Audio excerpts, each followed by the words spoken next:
Welcome to the TK Show with the Athletic Bay Area's Editor-in-Chief, Tim Kawakami.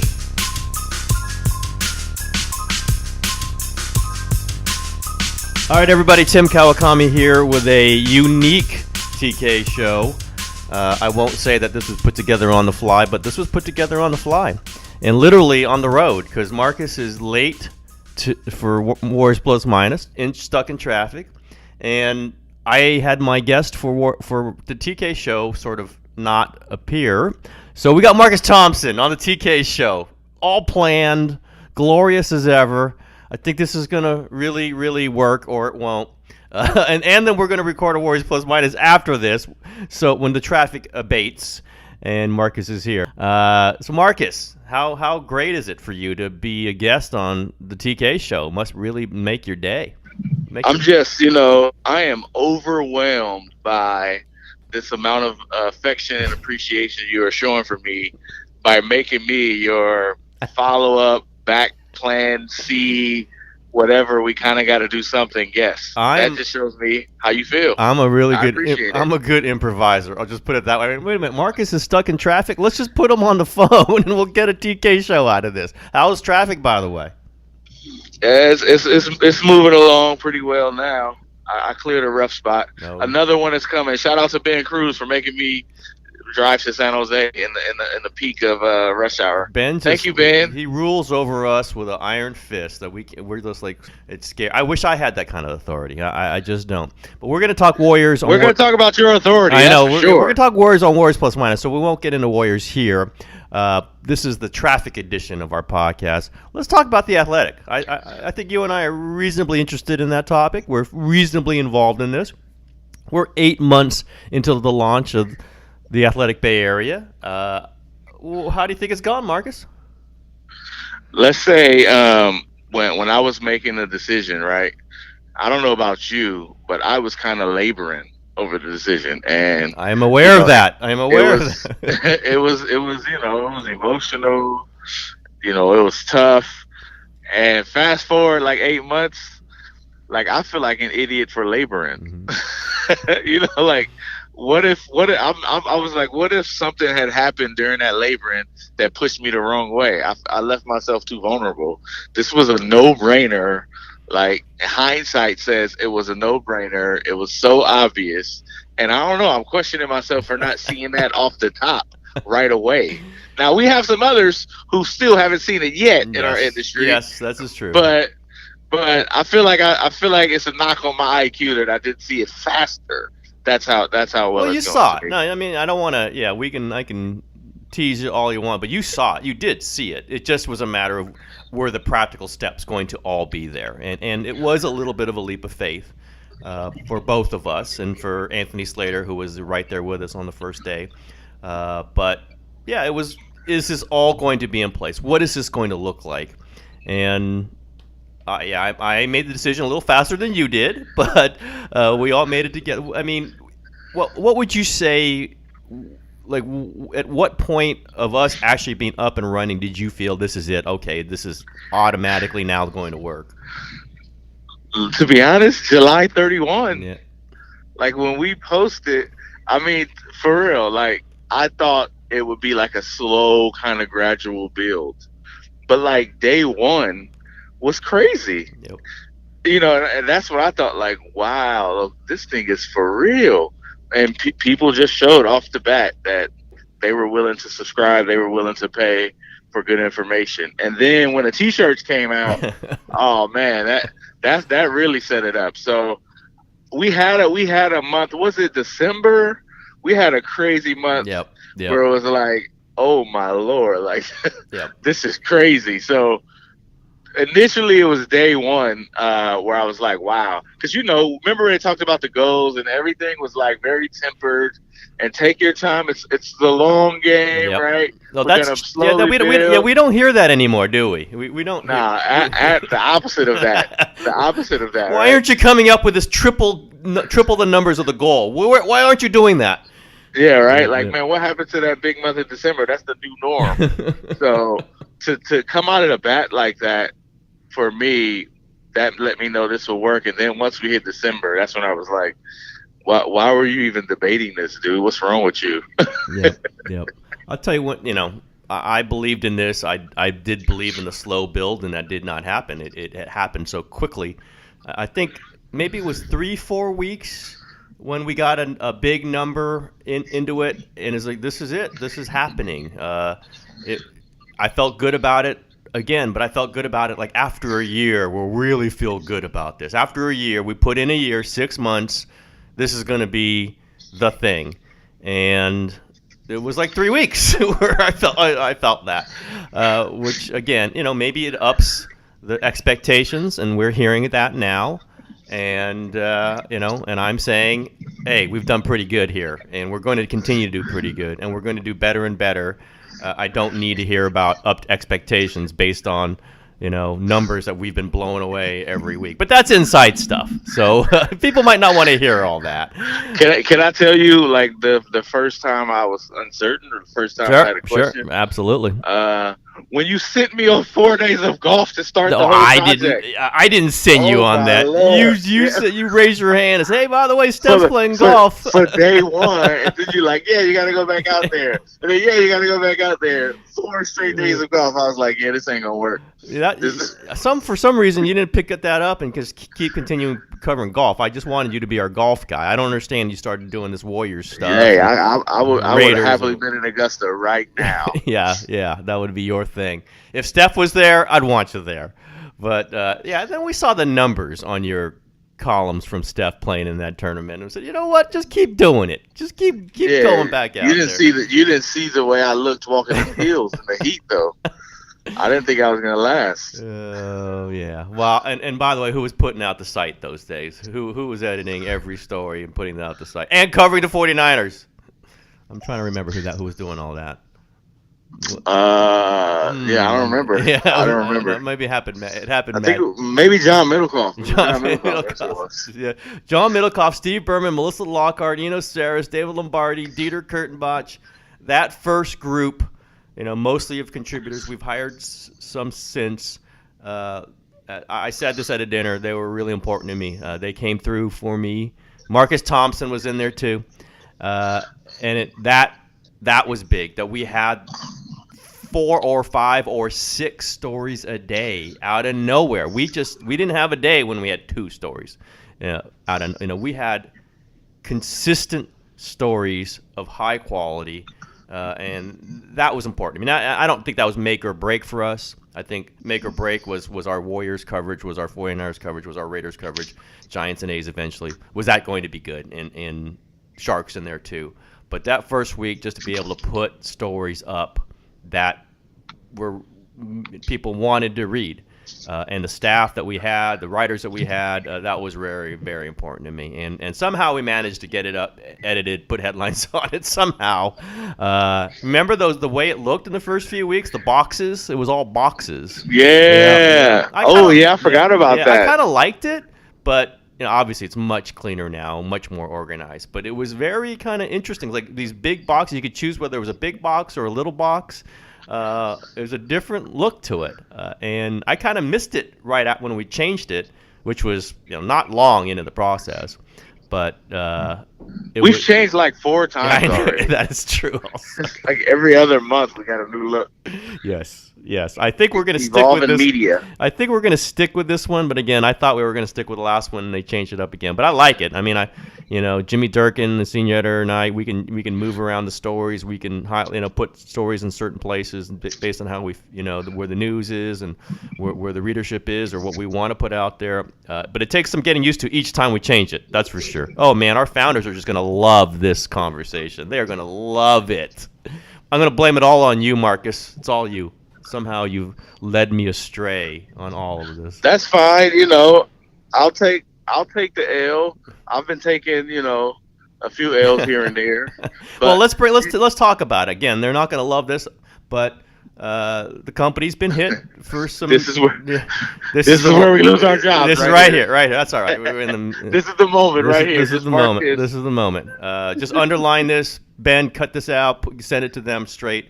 Been hit for some diversity issues, and I think it's been generally noted that we can do better on this.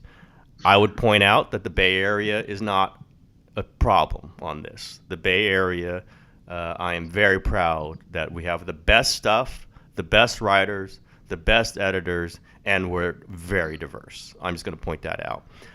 Don't want to make any other judgment on anything else, but those facts. Marcus, you have any That's a thoughts judgment, though, TK. That's a judgment right there. It was indirect, but no judgment. Very well no judgment. I love her. I love her company. I love the thinking. I think we can do better. We're going to take a quick break for a word from our friends at Hims, a new wellness brand for men. Is that hairline slowly starting to move backwards? I know some of you Warriors fans have used that line when talking about a certain Eastern Conference rival, but it's not funny when it starts happening to you. 66% of men lose their hair by age 35. Thing is, when you start to notice hair loss, it's too late. It's easier to keep the hair you have than to replace the hair you've lost. Do you want your hairline to recede, or do you want to do something about it? Luckily, we've got a solution for you. forhims.com, a one-stop shop for hair loss and more for men. Thanks to science, baldness can be optional. Hims connects you with real doctors and medical-grade solutions to treat hair loss. No weird snake oil pills or gas station counter supplements. These prescription solutions are backed by science. Save hours by going to forhims.com. It's so easy. Answer a few quick questions, a doctor will review and prescribe you products, and they are shipped directly to your door. Now is your chance to order. TK's listeners get a trial month of Hims for just $5 while supplies last. See website for full details. This would cost hundreds of dollars if you went to the doctor or a pharmacy. So, go to forhims.com/TK. That's forhims.com/TK. forhims.com/TK. Now, back to the TK show. So Greg Lee, former president of the National Association of Black Journalists, put out some data based on whatever public knowledge is out there about who is working for us, and the numbers, don't look very diverse. But I was thinking, man, what if you took Bay Area out? Yeah. They would get even worse. Yep. You know what? Look, this is what should happen. If I had a criticism about the quote unquote attacks, it would just be like, hey, where are they for everybody else? Absolutely. Right? Because nobody has this figured out. Nobody's really trying, and for me, it's an easy target to throw darts at the infant company that's hasn't figured it out. Give them 5 years if it looks shady, all right, but some of these organizations have had decades to figure it out and have not. So we have these conversations internally, and I'm not yet ready to say I don't believe in them. I feel like when I talk to the people who run our company, it is important for them. I don't believe it is the priority. It is our number one priority. Like, that's the mistake. I think they're saying, oh, this is our number one priority. Actually, it's really not. Running a successful business is, right? Which is why, hey, sometimes you get the one you think is best instead of the one that fits the goals of diversity. But I do think it is important to people in our company, including you, who you are a power broker in the company, and it matters to you. And Alex Mather, I still believe it matters to him.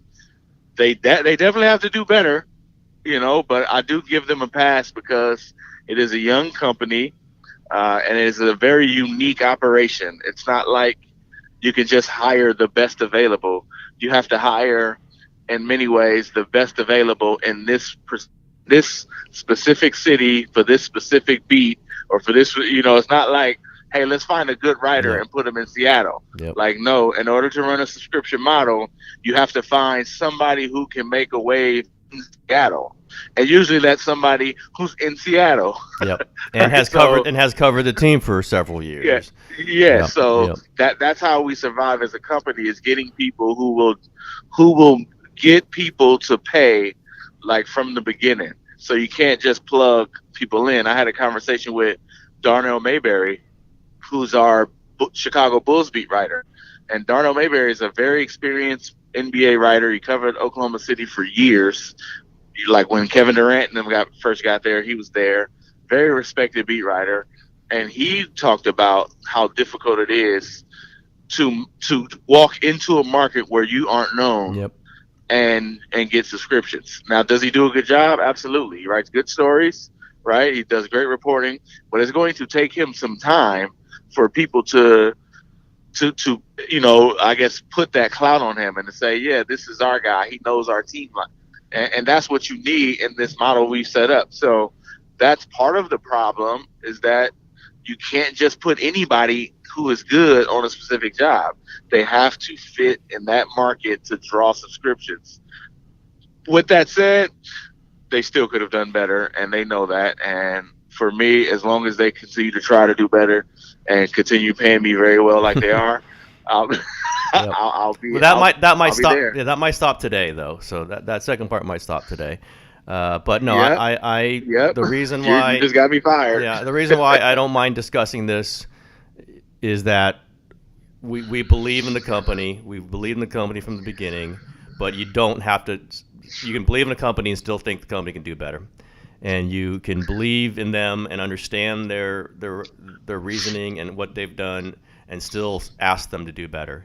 And we've told them that. Yes. So there's nothing I'm saying now that I have not told them and are not telling them. And also, I'm making recommendations and getting people in the mix. So they know they have to do better. Yep. It's not like they don't think, it's all cool. Yep. But that's the difficulty of starting a company.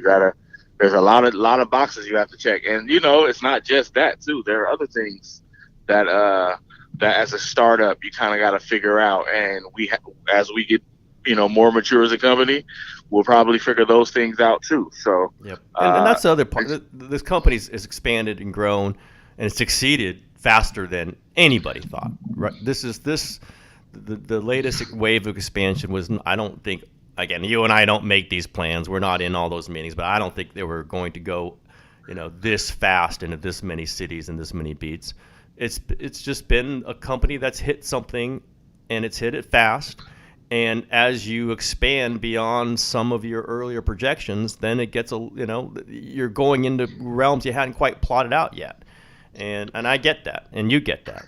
And the point is that they're figuring this out. We're all figuring this out. We're figuring out the Bay Area. We're figuring out, after 8 months, we're still figuring it out. I think we figured it out pretty good so far, by the way. But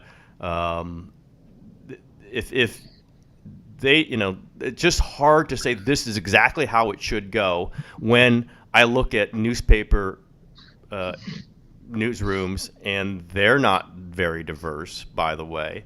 And I look at possibly TV stations, and they're not very diverse. And I look at NFL front offices, and they're not very diverse. And I look at a whole slate of things that you could pick out one by one. I look at APSC, that's the Associated Press Sports Editor. It's kind of the organizing body of sports pages. They're not very diverse. And haven't been. And this is not new. This is like decades of this. Exactly. And you look at maybe the people that these newspapers or other organizations have hired to replace the people we've hired. That's not been very diverse. This whole industry, almost all industries have issues with this, especially when you start up a new company within it. So this is all within that context. And I think you and I appreciate that. You and I understand that. We also believe that we could do better. And it would be nice if we're the leaders. It would be nice if we're the pace setters on this, if we're the example. But, like I've talked to a lot of people. This is one of the things that is a little difficult for me being on The Athletic, is that I get a lot of the, when something like Greg Lee's, tweet goes out with the diversity numbers, my phone is on fire, right? And, yes. I'm like the representative, I guess, because there's only, they call us the 4%ers now because there's only 4% black people, so we're the 4%ers. So my phone is blowing up. But one of the the number one complaints is just people just don't feel like they have an opportunity to compete for the job. And I know there are like a lot of behind the scenes workings, and even how we got our job, right? You and I, like, we talked directly with the CEO and the founders of the company. Yep. There wasn't like an application process. Do you think we need to head that way? Or do you think, this is going to be like a network opportunity company, and it's about who you know, just like it is practically everywhere else. And there isn't this, hey, we got to open it in Seattle, let's open it up nationally and see who apply. I think that's how people are used to, that's how people get a shot to, to compete for the job. But they don't feel like they're getting that, which leads to kind of the venom that we've seen on social media, because people just aren't getting a chance to compete for the job. Yeah, and I believe there is some competition for these jobs. Again, we're not involved with it. It's select. Yes. And, there are diversity candidates. I very much believe that.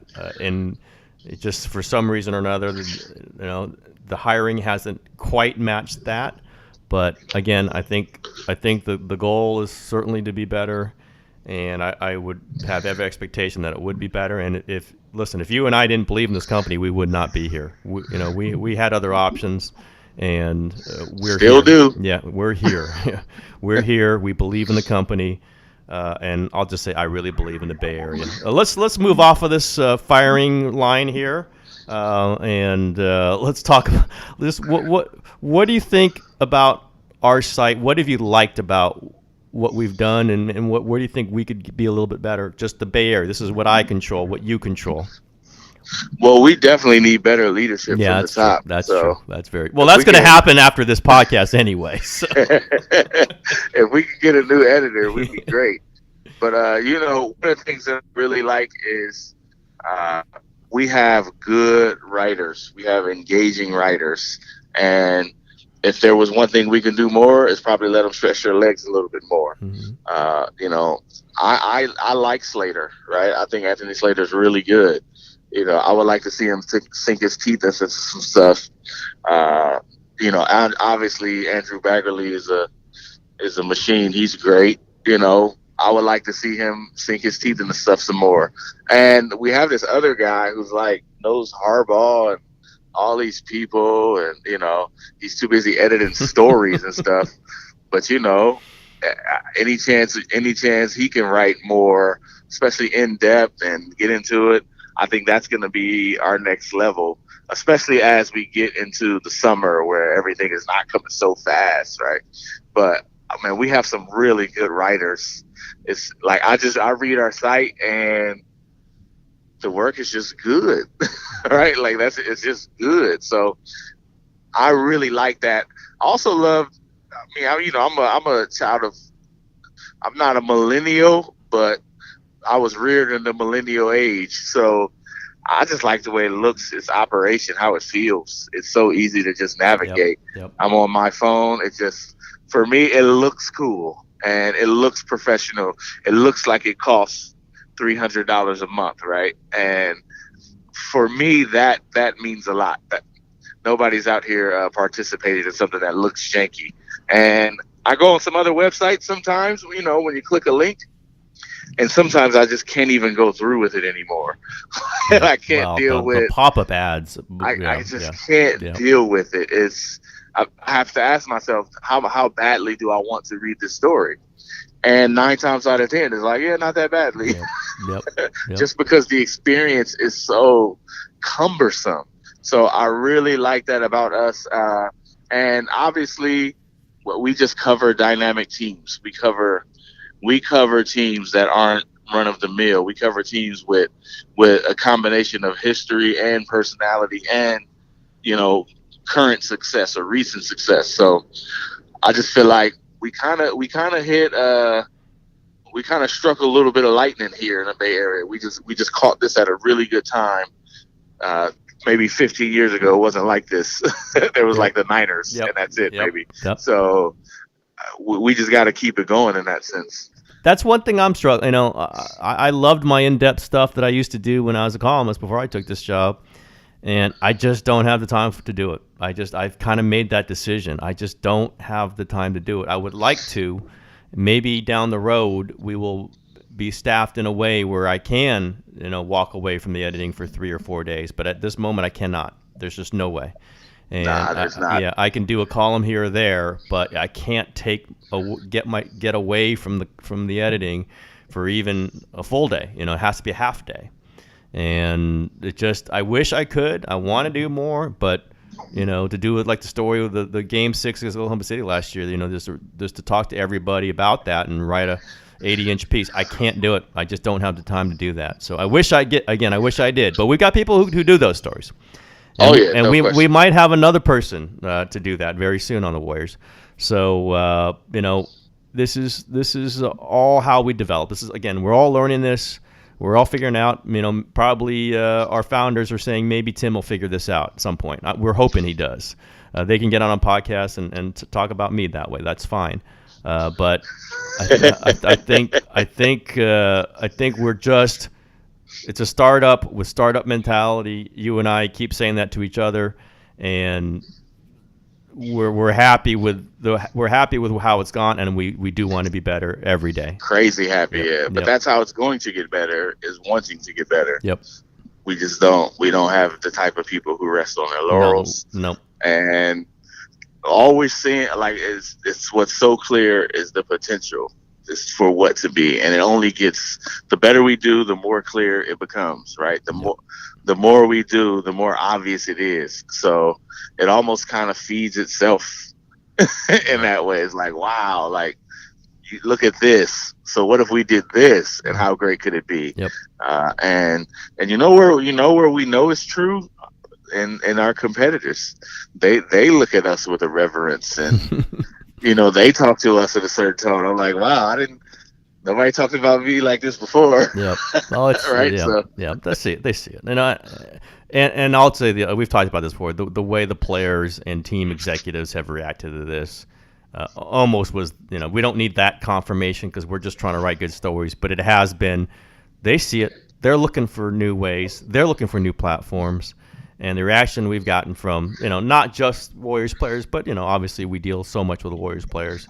That's the first point. And, and the Warriors coach and the Warriors front office and the 49ers, front office and, just on down the line. It's been very interesting how quickly that's happened. And I am both proud of it and I'm kind of amazed that this happened so quickly, but I'll take it. I'll take it every time. All right, Mark, let's wrap this up here. The Firing TK Show episode with Marcus Thompson. What's your favorite restaurant? Oh man, I don't even remember what I said last time. I don't either. Yeah, I don't either. But just come up with something. No, I have some options here, but I'm gonna go with my tried and true. When every time someone comes to town, we go here, and like I have the same meal, the same like rotation of meals, and they're always really good every time, no matter what. So I got to go with Brown Sugar Kitchen.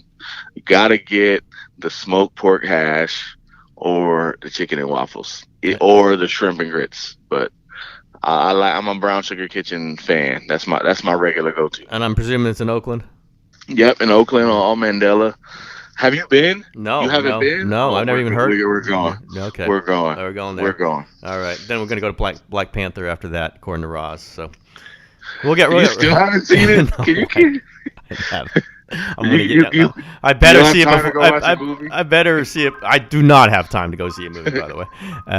I better go see it before I see Roz, by the way, though. I got to remind myself on that one. Playoffs coming. If there's a TNT game coming up, I better go see Black Panther before Roz sees me. I'll get in trouble. I'm about to hit David West and see if he'll escort you to the game. All right, Marcus. That's the show that gets us both fired. TK Show for today, and you'll get in here at House Traffic, and we'll do Words Plus Minus soon. All right, I'll be there in a minute.